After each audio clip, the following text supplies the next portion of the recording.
We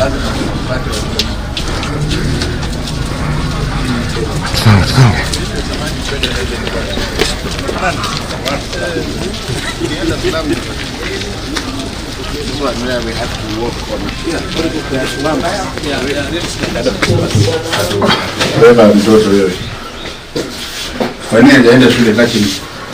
Nilikuwa mgonjwa, sasa sikuwa nafanya kazi.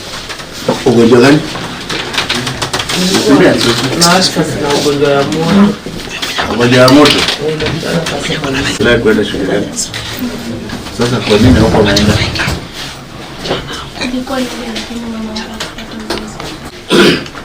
In fact, I think yesterday. Where is the sub-county director? When the chiefs were comping, I think the problem is that. Mina nyang'anya wewe usai. I don't know what. That's 20 vile. You'll get them in where we take. 20 vile weko. Ndio. What are they from slippers? Yeah, buy you. Fire. Makosa si hapo. Makosa ni ya watu wangu hapa hapa.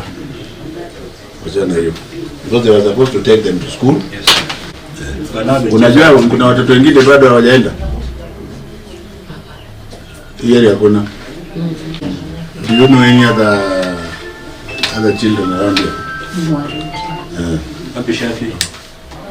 Shafi. Wapi? They are chiefs. Why do I have to be the one to come and take her? Are there other children around here?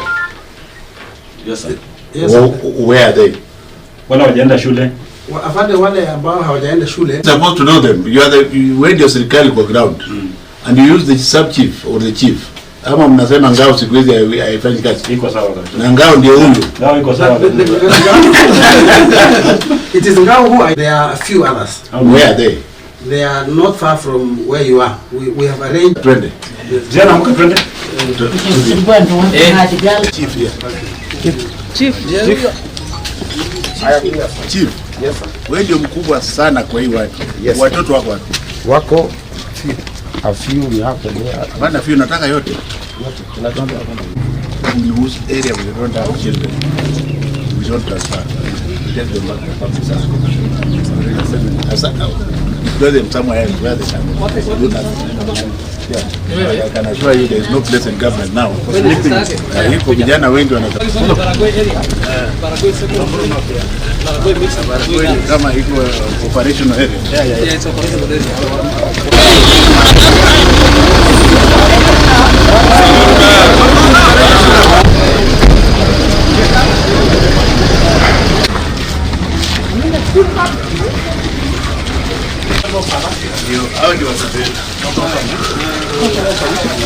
This one Anaishi na apartment. I mean, uncle is not responsible. Once you get the real needy one, you can then take the chance to bite the bullet. Naitwa nani? Ulipita namna gani? 204. Na kwa nini hujaenda shule? Kwani aliniambia niende vitu shule. Hii shule gani? Hii Kimasi iko wapi? Nakuru hapa. Ni boarding school. Nani? Unaloltwa? Jomo Kenyatta au Kenyatta? Huyu kijana mimi naona aende boarding school. Kimadi is safe, isn't it? It is a total orphan. And he has no, because to send him to a day school Yes. is like not sending him anywhere. We can assign a boarding school quickly. Tuende tupeleke huko. Aingie kwa gari. Unaona hata sweta kila kitu. Hii uniform yako. Sasa twende. Yuko na mtu. Take your papers with you. No, he has to go to a boarding school. Because if you say he's the total orphan.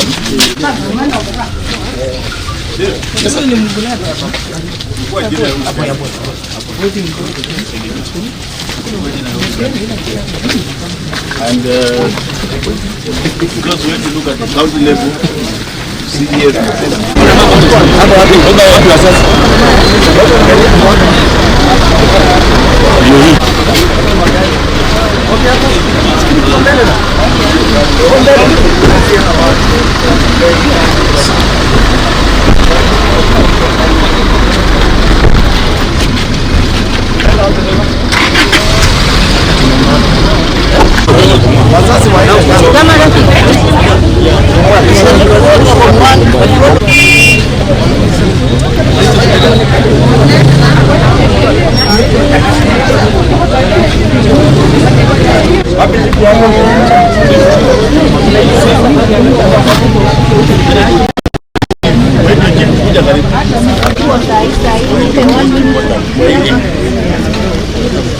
ni picha tu ya anaongea na RC na wanafunzi.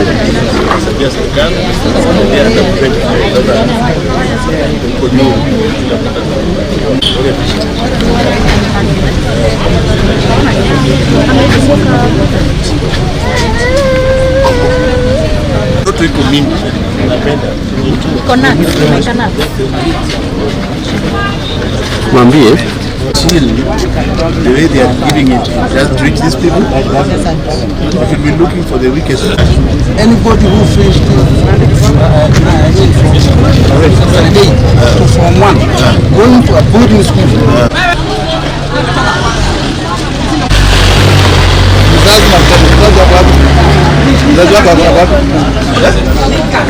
Wapi mzazi? Kila mzazi anakaa na mtoto wake, pata ile pale.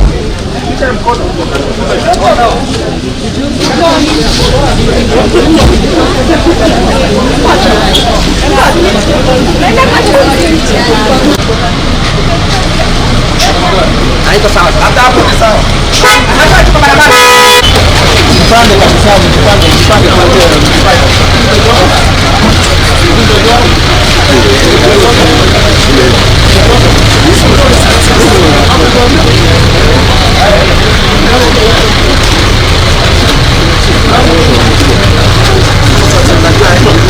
Mwana vijana kuanzia nyuma huko. Hata vijana kutoka nyuma. Nyuma kabisa. Nyuma kabisa. Nyuma kabisa,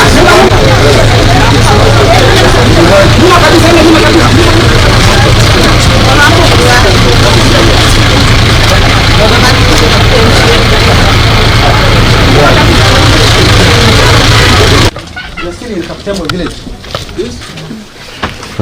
Sasa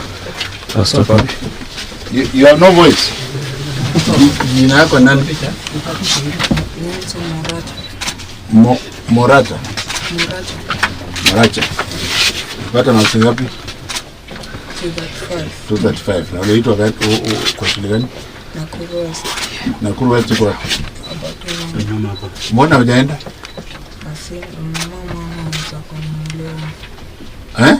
Mama ana pesa kununulia uniform na kazi. Warudisha nyuma. Nini ana nini? Ulishaenda shule vile huko ukarudishwa? Haya, twende. Wanatembea, we have a problem. Yes sir. Yeah. Na primary nani alikuwa kununua uniform? Uniform ya primary nani alikununulia? This area. Ako wapi? I think it's about time we engage them. Yes sir. Because this is just uniform. You will help me because yeah.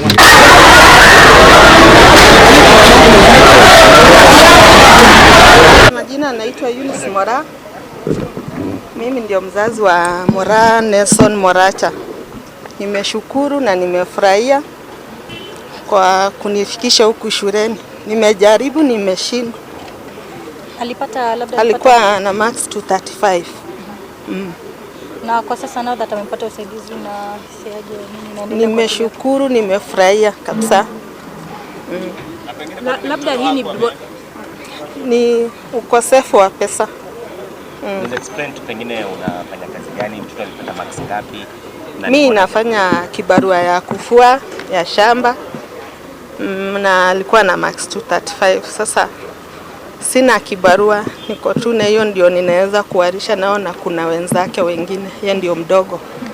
Na labda baada ya kupata hiyo barua ya hapa shule, fees ilikuwa pesa ngapi kwa mwezi, kwa nini term? Chakula ni chakula tu 4000 na sasa uniform. Sawa.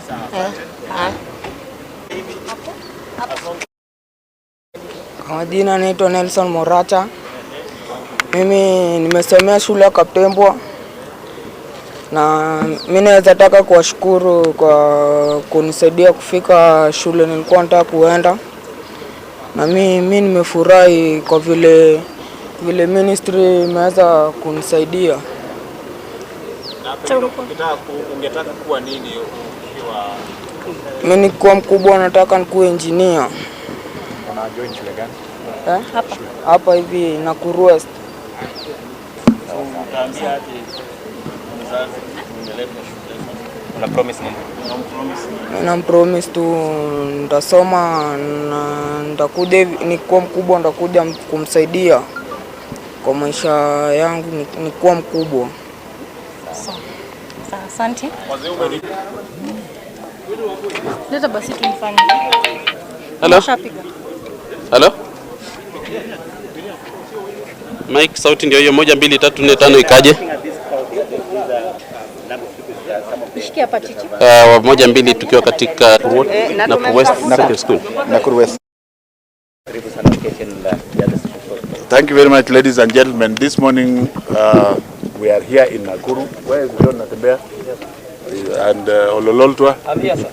Yes, and the other officers, we are working together. We are continuing to mop up.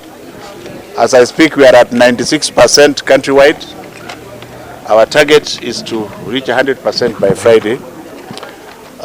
Before I address this issue of 100% transition, I want to address one other issue, which is the fact that we closed schools last year, and we gave those schools specific conditions, the primary schools, specific conditions to be met.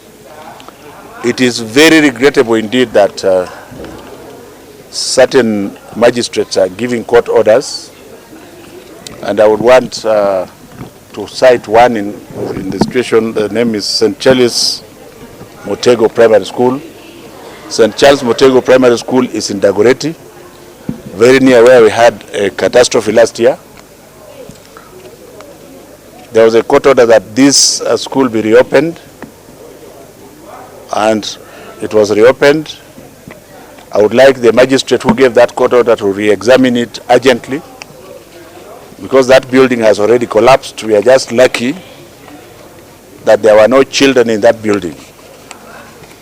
And going forward, I want to appeal to my very good friend, Honorable Chief Justice David Maraga, that he should perhaps kindly, I am not qualified to advise him, but I am pleading with him, that he should kindly ask his judicial officers to visit the schools before they give judicial orders, which definitely endanger the lives of our children. And I would like to state very categorically that I will not take responsibility for a judicial officer who endangers the lives of children, and that any other blood that emanates from such actions will be squarely on the head of that judicial officer.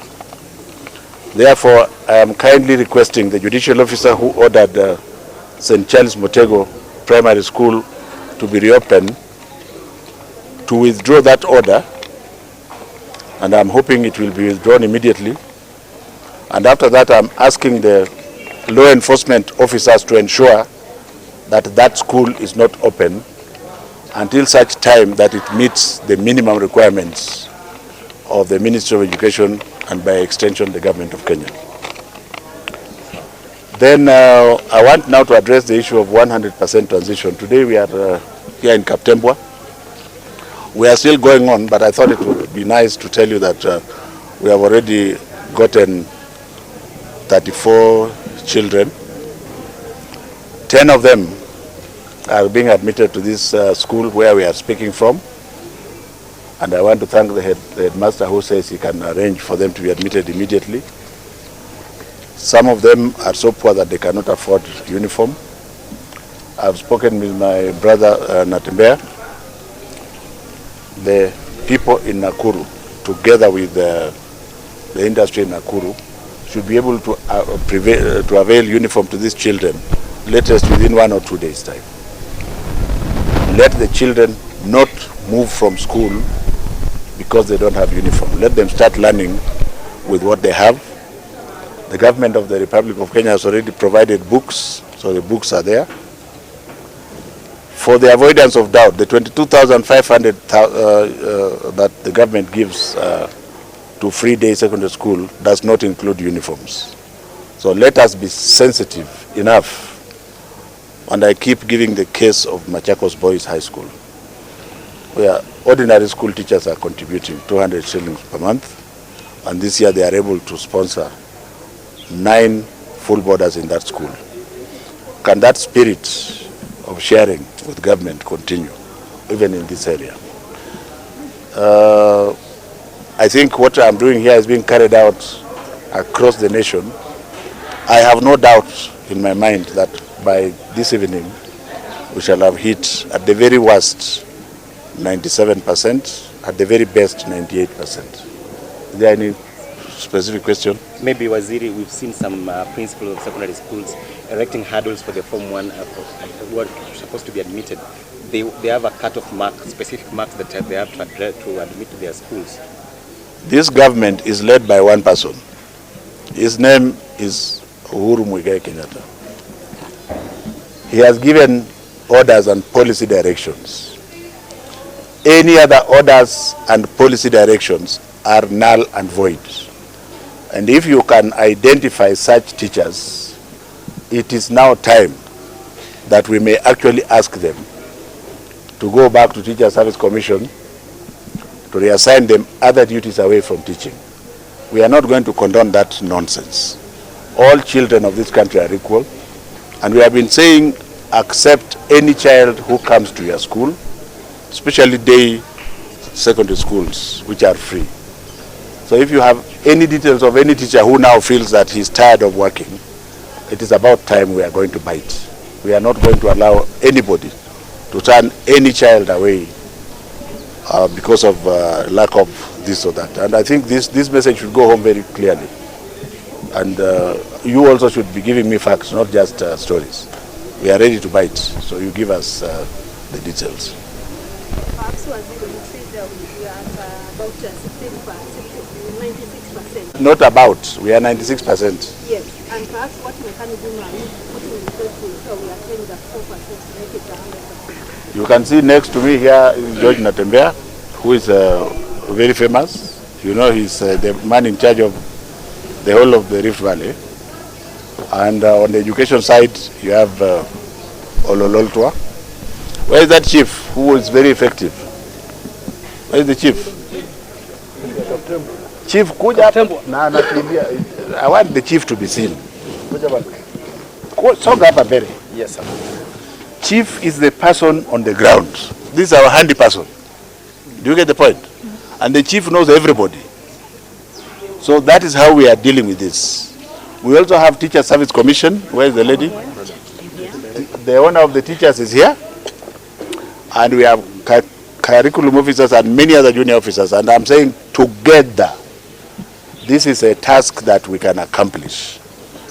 Is there any other question? Before I allow Natembea to say one or two things. Maybe Yes? in relation to the whole idea of 100% transition. Yes. There's a certain area known as Maunarok, whereby school-going children are not actually going to school, but instead they're going to work on farms. Maybe what do you have to say about this? Maunarok is in Rift Valley. Those children shall be taken to school. Read my lips. They shall be taken to school. They will be cancelled and they shall remain in school, because we strongly believe, the government strongly believes that it is better for a child to have 12 years of basic education, which most of the government is paying for, isn't it? And from there, you can either go to TVET or do whatever you like.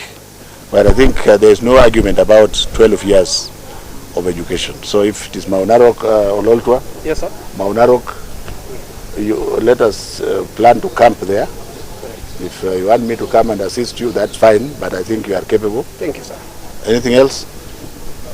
No, what I would have wanted, Bwana Kigodo, is the name of that teacher, so that now we take action. Because we are not going to say something 1,000 times. I already told you we are following policy directives. So anybody who feels he does not want to work for the government, see, he can go and work elsewhere. So I need names now. And you know me, I don't have teeth to smile about. So if any teacher is still bold enough, all these children, you have seen how big this school is. Have you not seen? We have admitted 10 needy children here. How much food do you think they are going to consume? So it is arrant rubbish to say, well, these children must go home because there is no money for lunch food. In the meantime, the government is going to do everything possible to ensure that they are able to feed. Bwana Natembea, you want to say something? Kwanza kabisa tunamshukuru waziri kwa kutembelea katika mkoa wa Bonde la Ufa. Unajua kwamba Bonde la Ufa ndilo eneo kubwa sana katika region zote katika Kenya, na kwa sasa tuko katika around 106% in terms of transition. Lakini hizo challenges ambazo waziri ameidentify, mambo ya uniform, tutakaa chini na kuhakikisha kwamba hata hii pesa ya CDF, kwa sababu kuna katika constituencies nyingi katika Nakuru unapata wanalipia borders almost 100%. So nataka hii pesa ikuje pia katika day schools kulipa school uniform. Inahitaji pesa kidogo sana. 5,000 shillings kwa mwanafunzi itamlipia uniform pamoja na lunch. Kwa hivyo ningependa kuhakikisha waziri kwamba vile wamesema by the end of this week watoto wote ambao tume-identify watakaa tofauti na wengine kwa darasa kwa sababu wamevaa uniform tofauti, tutakuwa tumewapatia uniform.